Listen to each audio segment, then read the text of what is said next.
Hi, everyone. Thank you I see some familiar faces, thank you so much for carving out some time to spend it with me for the next 20 minutes. And if my moderators don't do their job properly, it could be 30 or 40 minutes. So, sorry, I'm verbose, so stop me if I go too far. This is just a very light introduction to the query store set of features inside of SQL Server. This is also a vendor session, so I'll talk about a little bit about what one of our products does in a way very similar to what Query Store does. So just to give you a little bit of a taste for other ways to approach the same problem that Query Store solves. For those of you who don't know me or haven't heard of me, I've been in the fixture in the business for a long time. I started in data back in '86, worked for NASA as we built the International Space Station. I was on the team that helped make 96% of the water that goes through the human body re-drinkable. So the peak experience there was the taste test, not the database. And I just read some really sad news for me because NASA plans to bring the space station down, crash it in the Pacific Ocean in 2030. So something that I'm very proud of, been a part of, they are going to put to an end pretty soon. I'm the author of many books, but my best-known book and a bestseller, SQL in a Nutshell. And if you want to get a free copy, we're giving away, we're doing a book signing at the O'Reilly booth tomorrow, 11:30. No, wait a minute, sorry. Time zone problems, 1:30. So hope to see you there.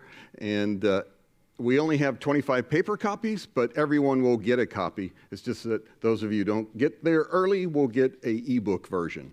And it's not a cheap book. I think it's $80 American, which is $15 or 15 pounds. Does that sound right? Anyone? No? Okay, that joke completely failed. Sorry about that.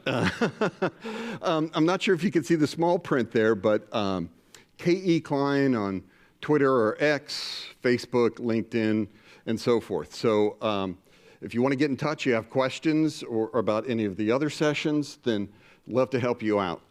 All right? So what are we going to talk about? I'm a big query tuning, performance tuning, SQL engine tuning sort of person. I love that kind of work, and it's a lot of fun for me. And so we're going to talk about that in the context of Query Store. Query Store was something that we had wanted. I became a Microsoft Data Platform MVP for the first time in 2004, and it was something that we had asked for many, many versions over the years. We'd go and meet with Microsoft, and they would go through the list of different things that we requested. And one of the things that we wanted was a way to compare what our queries look like, what their performance telemetry tells us today compared to other times in history. Mostly what we were interested in at that time was plan regressions when a new service pack or cumulative update or, in fact, an entirely new version came out. Does anybody remember the days of service packs? All right, right on. Some of you don't even have gray hair when you raised your hand, so you must have been quite young at the time. So now it's all cumulative updates, and if you're on, Azure, you don't even know when those changes happen. So it's possible that if you don't keep track of history, and someone asks you, why is my query performing differently today than it was yesterday, you might not have an answer at all, because something could have changed. Or someone could have changed something like an index or statistics or some aspect of the query or a colliding query. So what SQL Server does is when you enable the query store, it automatically captures all of the history of your queries, plans, runtime statistics, wait statistics, and things like that, and it retains that for you so that you can see it over time.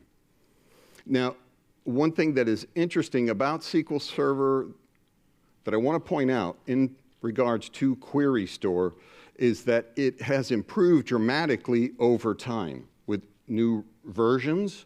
So if you are running on SQL Server 2016 or 2017, for example, it's a lot better in 2019, and it's even a lot better still in 2022.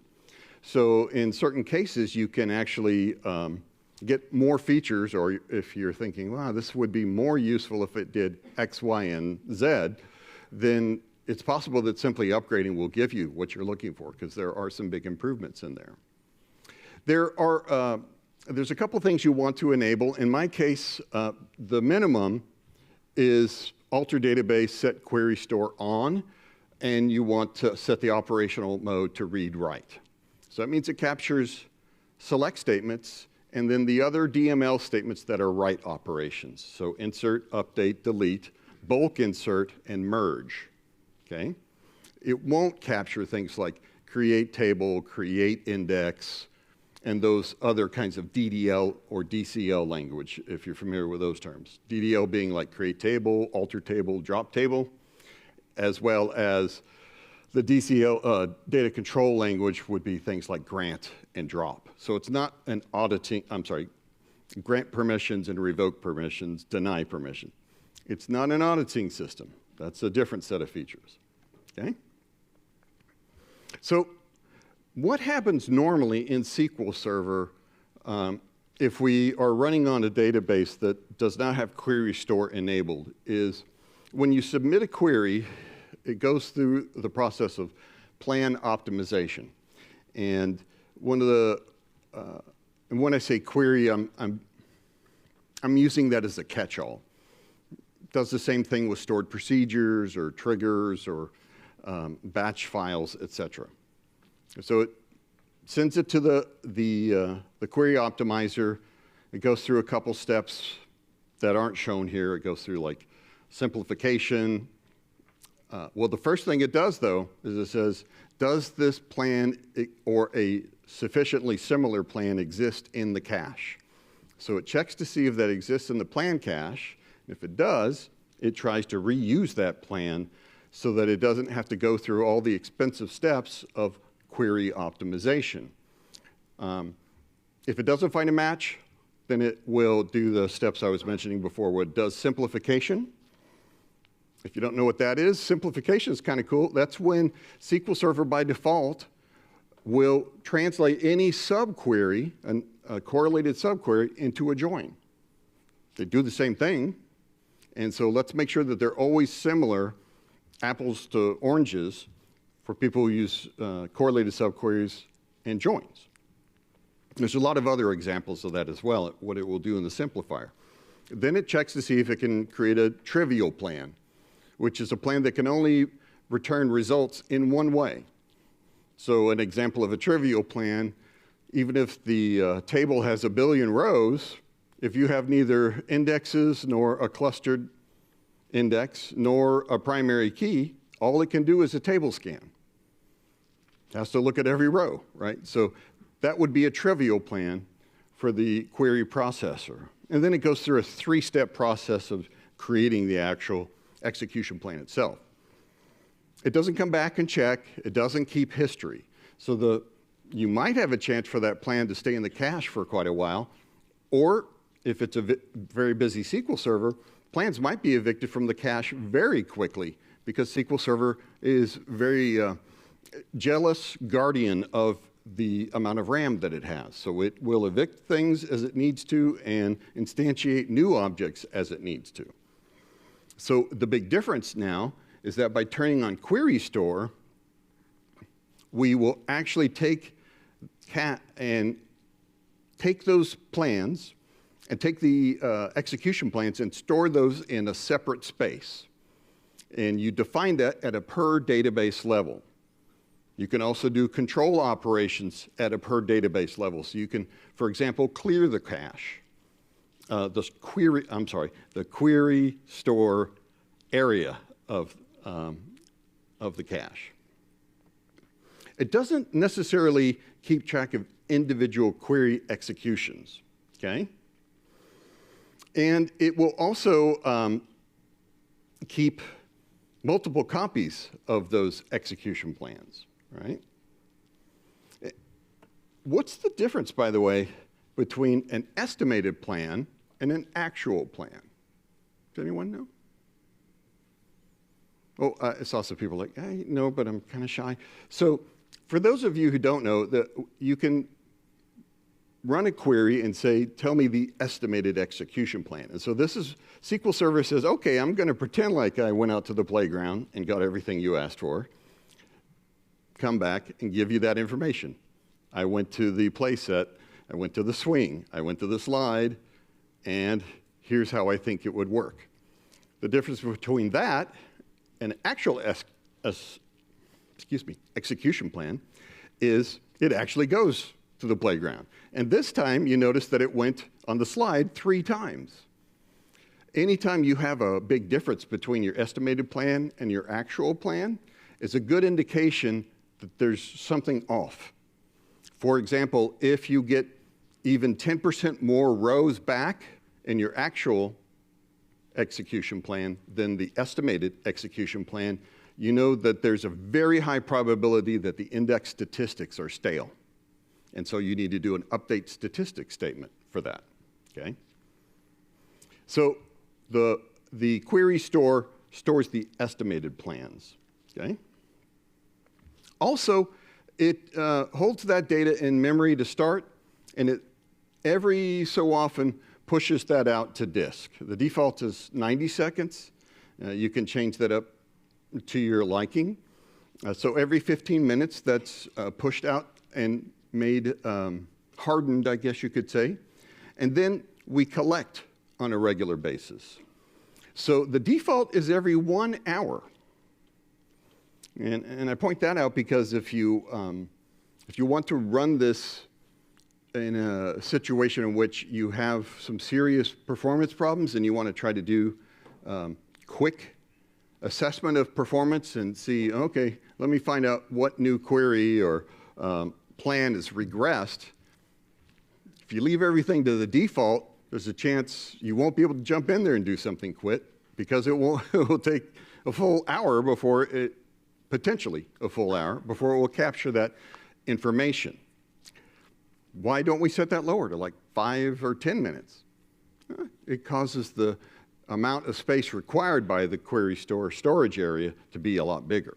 So it's your call. If you have enough space, and a lot of us do have extra space, you can push that number way up and so get more information, okay?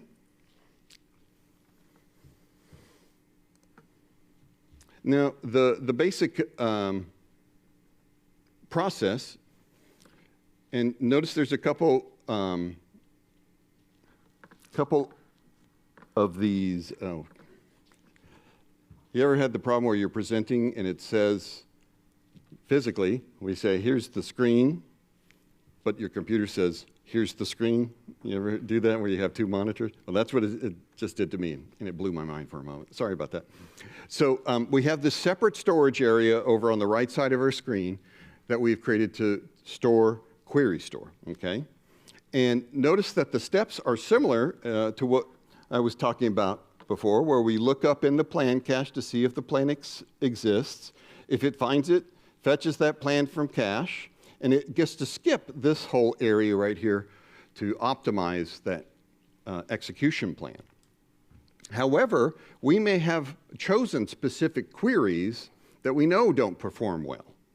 Or perhaps they're so highly variable between one execution and the next that if we stored that one execution plan for the first use case, that it would actually be a very poor execution plan in other cases. That happens a lot if your histogram, that is the statistics across the breadth of your index, vary significantly. So what Query Store enables us to do is there's a feature that has existed for quite a long time in SQL Server in which we can tell it to force an execution plan. And so what that says is if you see execution plan A, don't use that. Use this execution plan, let's call that Z. Let's use that one anytime you see execution plan A, okay, because we know that's bad. If you see execution plan B that queries some other tables, use execution plan Y, okay? So because we keep track of these now in the query store, it's much more efficient for us using force plans than it was even a few releases ago when you had to manually like debug all of these things and learn it very, very thoroughly so that you could make sure that you were getting good performance on each of your plans. By the way, there is a query hint called optimize for ad hoc, which means I want you to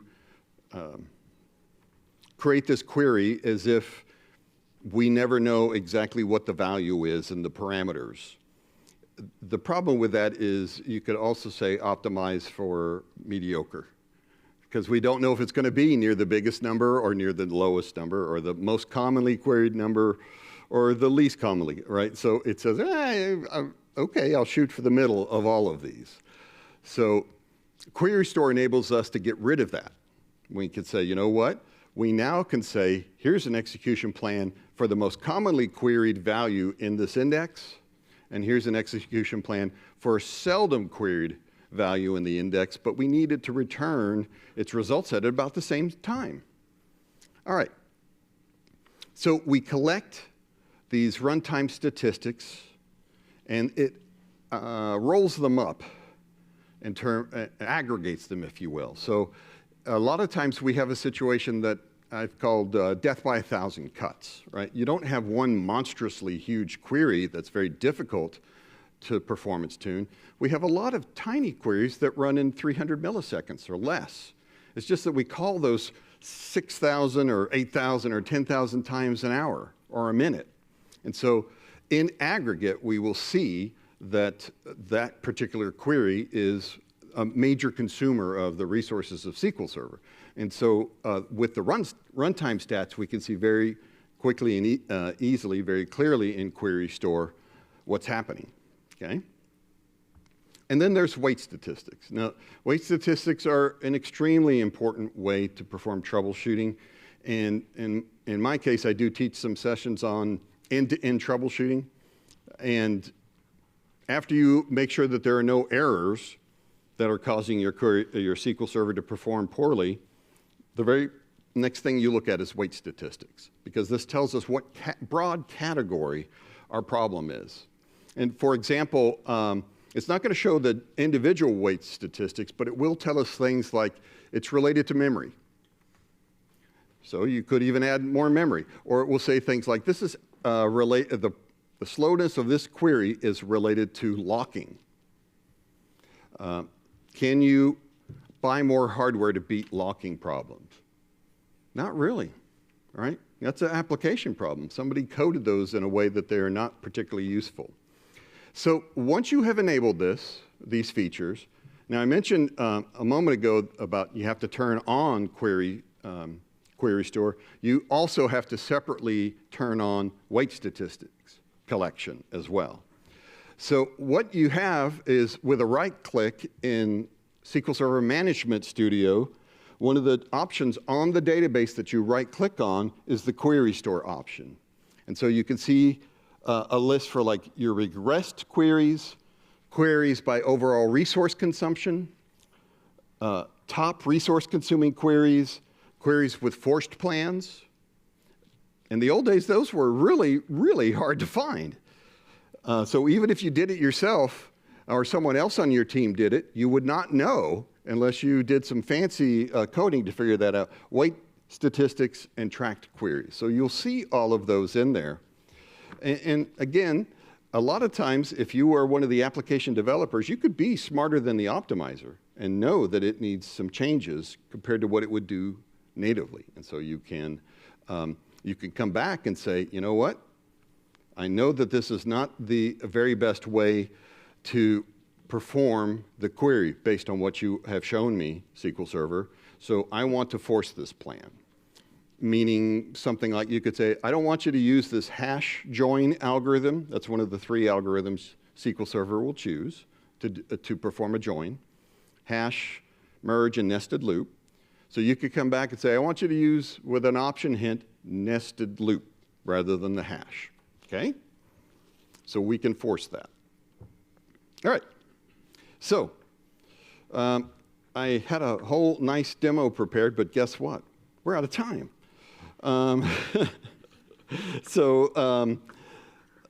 Don't have time for that. Hopefully you're getting a gist of what the basics are. And with that, what I'd like to wrap up with two things. One is, anyone here a SolarWinds customer? Okay, I thank you, and my children thank you. So I want to be clear about that. And so if you are, we're having a pretty nicely done user group meeting in May in London. Nice meal, and you get a lot of training with our experts on the different products. Quickly, we have 3 major database observability products, and then lastly, feedback is a gift.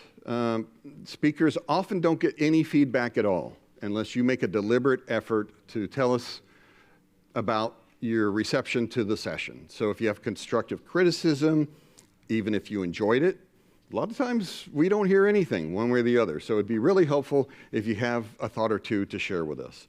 And so with that, I appreciate your time. Thank you so much for coming, and I hope to see you at another time.